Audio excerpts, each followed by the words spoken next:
पंचनगरीच्या प्राचीन राज्यात अमरशक्ती नावाचा एक ज्ञानी राजा निष्पक्ष आणि बुद्धीने राज्य करत असे. त्याला धैर्य, वीर्य आणि विजया असे 3 पुत्र होते.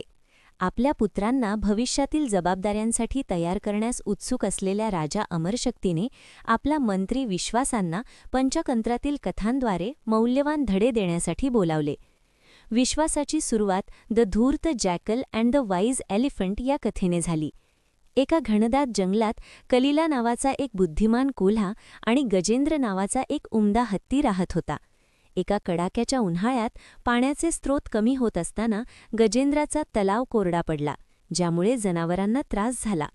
परिस्थितीची जाणीव असलेल्या कलिलाने गजेंद्राचा शोध घेतला. आपल्या बुद्धीचा वापर करून कलिलाने एक योजना आखली. त्याने गजेंद्रला जंगलात खोल लपलेल्या पाण्याच्या झऱ्याकडे नेले.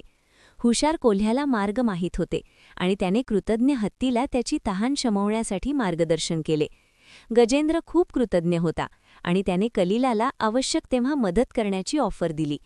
एका रात्री कलिला झोपला असताना भुकेल्या लांडग्यांचा एक थवा जवळ आला. त्याला मेजवानी देण्यास उत्सुक होता. त्यांच्या गुरगुरण्याने जागृत झालेल्या कलिलाने गजेंद्राच्या संरक्षक सोंडेखाली आश्रय घेतला. हत्तीने त्याच्या शब्दावर खरा राहून कलिलाला हानीपासून वाचवले. लांडग्यांना घाबरवण्यासाठी त्याच्या मोठ्या आकाराचा वापर केला. विश्वासाने कथा संपवताना त्याने मैत्री, विश्वास आणि परस्पर दयाळूपणाच्या सारावर जोर दिला.